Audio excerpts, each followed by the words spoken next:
Bonjour, nous allons conclure le Tania du deuxième dos de Rosh Hashanah, un peu de hier et d'aujourd'hui. On va essayer d'être court et de donner les petits points. Avec les fêtes, l'emploi du temps a été un petit peu bousculé. On va se reprendre doucement et reprendre le cours. Alors regardez, on va d'abord terminer le deuxième jour de Rosh Hashanah. Dans chaque niveau, il y a toujours le niveau, la partie profonde de la chose et la partie superficielle.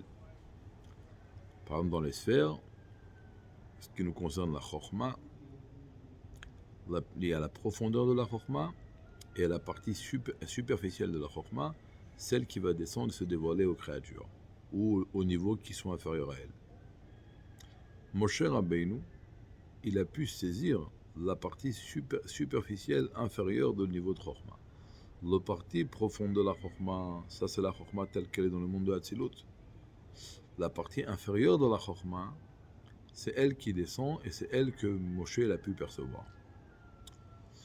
C'est comme on donne un exemple que lorsqu'un maître enseigne à son élève, il doit voiler sur la profondeur de son intellect et il dévoile à son élève que la partie superficielle de son intellect.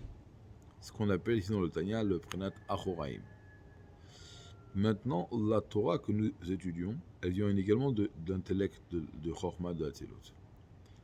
Mais c'est la Chorma qui s'habille dans la Torah, c'est encore une fois la partie superficielle de la Chokhmah de Hatzilut qui s'habille dans notre Torah que nous étudions.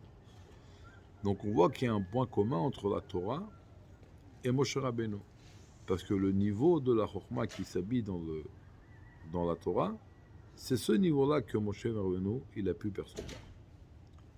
Ce niveau-là de Chokhmah qui s'habille dans la Torah, il s'appelle le niveau de l'action dans Hatzilut. Le Asiya qu'il y a dans le monde de Hatzilut. Et c'est ce niveau qui est habillé dans la Torah, et c'est ce niveau que Moshe a pu percevoir. Et c'est pour ça qu'il a eu le mérite que la Torah a été donnée par son intermédiaire. Et il termine avec un autre point.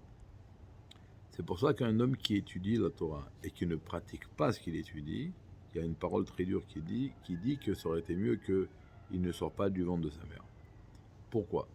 Puisque la Torah vient du niveau de l'action de Hatzilut.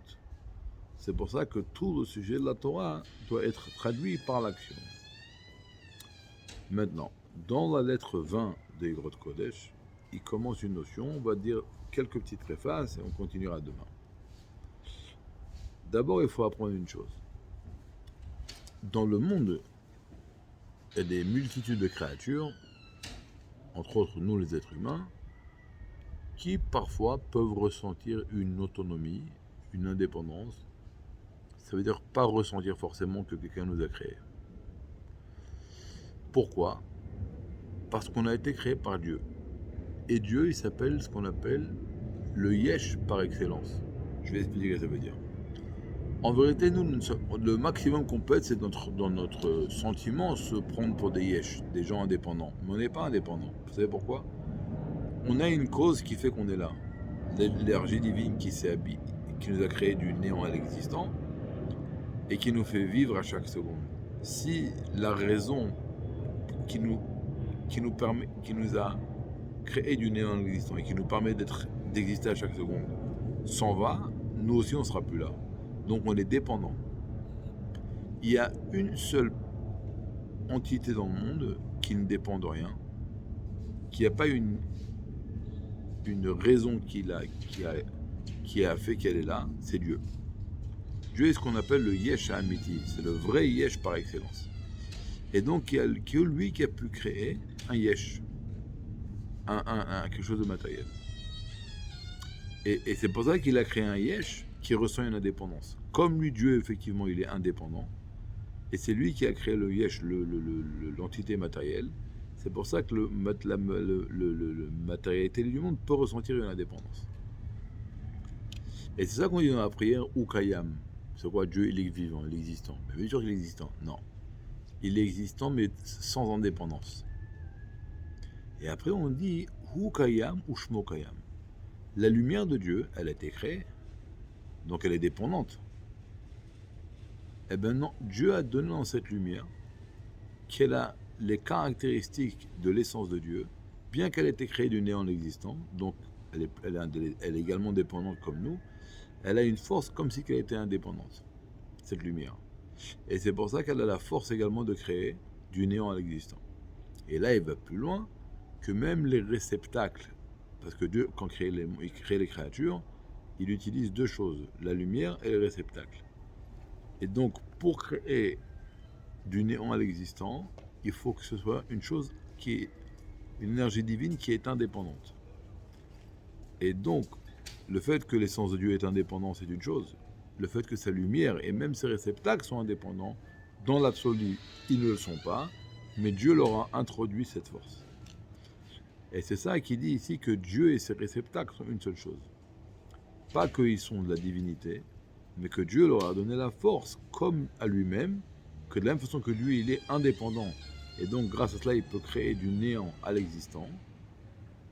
Une entité qui va ressentir une indépendance, malgré que ce n'est pas vrai, eh bien, il a donné cette force également à sa lumière et également à ses réceptacles de créer du néant à l'existant.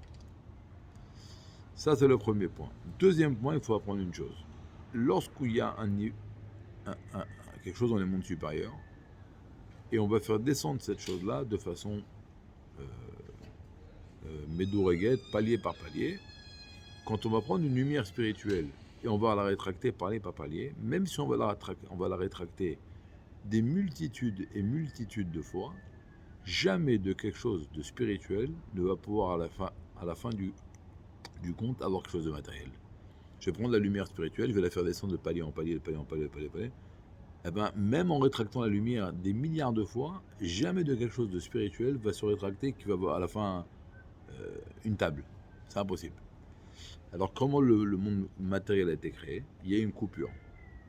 Et donc il y a eu un néant, et après ce néant, il y a eu l'entité matérielle. Yesh, il vient d'où? Du Aïn, du néant. Alors Aïn c'est Dieu, mais pour dire que pour créer le monde, il a fallu que ce soit l'essence de Dieu qui crée l'entité matérielle, mais pas de façon palier par palier. C'est d'un coup du néant à l'existant. Voilà, Bérat Hachem, nous continuerons avant Shabbat pour Shabbat. De bonnes nouvelles.